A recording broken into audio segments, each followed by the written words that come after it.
ফ্যানটা খুব সুন্দর লাগছে। ফ্যানটা তো কি দারুণ লাগছে দেখতে।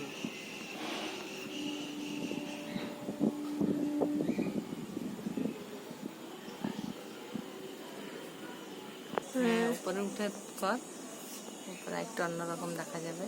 যাই পুজো দিয়ে নি, নিয়ে যাবো, নাহলে নিচে না নিলে আর মজাই হচ্ছে না এখানে।